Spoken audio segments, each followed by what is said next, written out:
Hey jet setters, welcome to Sousse on a slightly windy and stormy looking day. We've got dark clouds in the background, which is very appropriate because in this video I'm going to show you the dark side of Sousse, the side of Tunisia that the tourist authorities don't want you to see. So you're definitely going to want to stay tuned to this video. The first thing is air pollution. It can be really bad. For some reason there's a huge amount of traffic and traffic jams.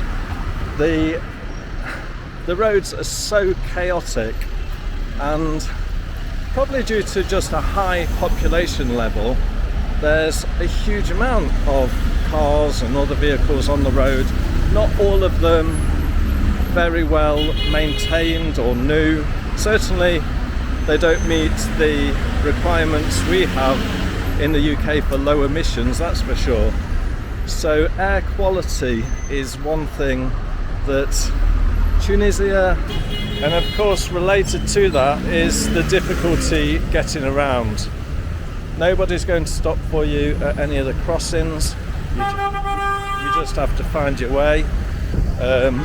If you hired a car, gosh, you'd really struggle because nobody respects any lane markings. Often there's not any lane markings at all, and the people drive so incredibly dangerously.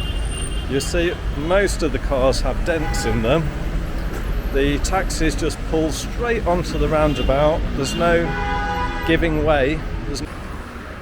Another downside is the cost of internet here. With Tunisia being part of North Africa, if you are a European, you're probably going to have to pay through the nose for your 5G or 4G if you want to be able to use the internet while you're out and about. So one way to get around that a little is download offline maps on Google Maps while you're on Wi-Fi. You can even do that while you're at home. Then at least you've got access to the maps while you're out and about, even if you don't have the internet. Or shop around for an eSIM. That will save you a lot of money compared with buying data from your existing UK or European provider. That will work out extremely expensive. A lot of people have told me that they did that and their data went immediately, so they wasted money. They wasted more money than I paid for 20 gigabytes. When it comes to public transport, there's a lot of people wanting to rip you off. If you look like a tourist, they will charge you extra. So these are the white vehicles with the red lines are called louages. They would take you long distances for very low prices. The smaller yellow taxis are for smaller trips. They will be expensive for long journeys, and you do have to haggle with them to get a good price. And then there's also the shared taxis, which look the same as the white and red taxi that you see there, but instead it is yellow with a red line. And those run like a bus service, apart from you can stop them anywhere and they will drop you off anywhere on the route that they're going as well. So very convenient, very frequent and very cheap. Now they will charge you as a tourist if you seem like you don't know what you're doing, so you'll pay over the odds, unfortunately. But the way to get around that is you get on the shared taxi, sit down and then pass your money calmly to the driver. He will then give you back the correct amount of change and you'll pay as a local, saving a lot of money, trust me.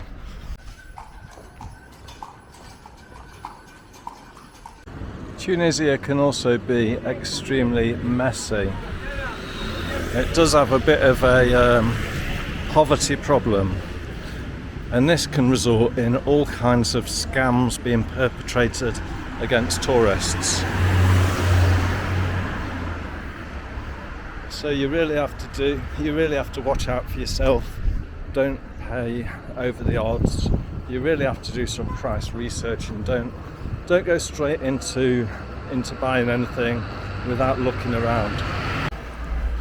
As with many countries, the drinking water is not advisable to drink. I should say the tap water is not advisable for drinking due to the potential of contamination. So always stick with bottled water. Also avoid having ice in your drinks because it might be made with tap water.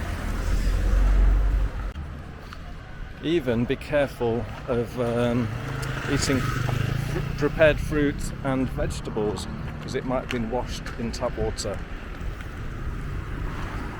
Now, in certain areas, litter and general decay is a bit of a problem. They do seem to have a problem with various areas being used as dumping grounds, such as here, or just the general accumulation of litter. I have seen streets entirely covered in litter, and that was just on the outskirts of Sousse when I was leaving by Louage. These grass areas are actually where they graze animals. Amongst all the plastic bags and other rubbish,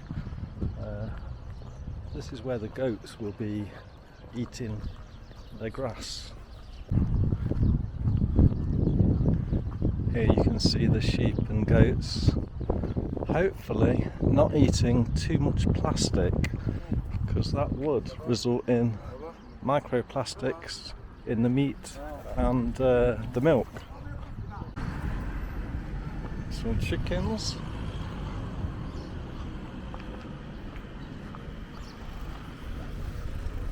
Salam.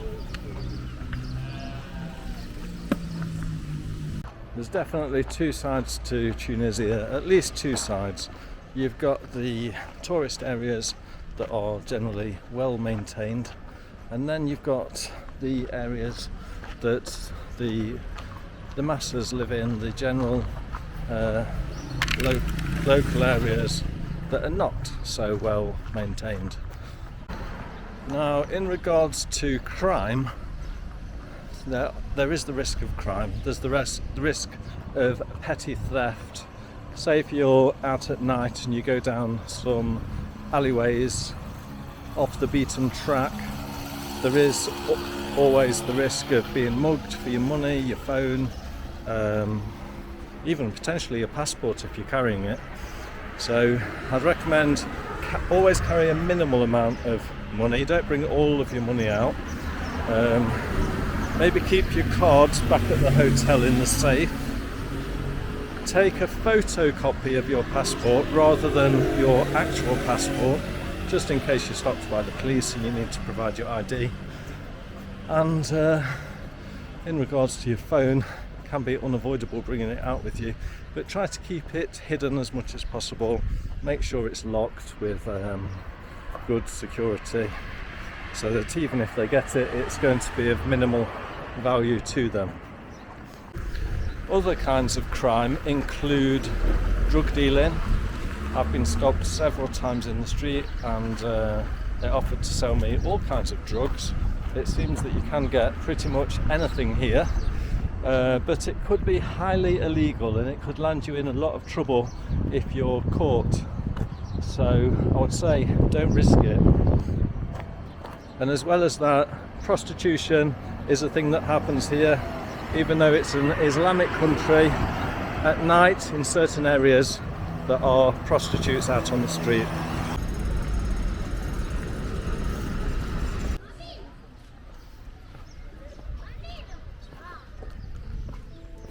So guys, I hope I've showed you a more nuanced look at Tunisia, especially the Sousse region, because so many people will show you the polished Instagram version of Tunisia, but that's not all Tunisia is about. there's a real side with real people who have real problems. But as a tourist, you can do a little to help by supporting the local economy, shop local, and people will really appreciate even the smallest tips, such as the toilet attendant. They only require the smallest amount, and if you give them a large amount, you can see the immense appreciation in their faces. The taxi drivers as well, that aren't trying to scam you, they will appreciate a little bit of a tip, and you can see how happy they are. 5 dinars is equivalent to just £1.75, but it seems to go such a long way for people here in Tunisia.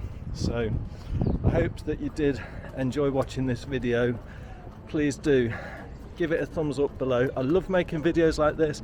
I'd love to make more. It is expensive though, so clicking the like button below does so much to help YouTube push the content out to more people, so that one day I might get monetized and have a little to support making these videos for you. So while you're down there, please do tap that subscribe button and the notification bell, give that a ding so you never miss another video. Check out all of my Tunisia videos that I've made so far. I'm sure if you like this video, you're going to enjoy the rest of them as well.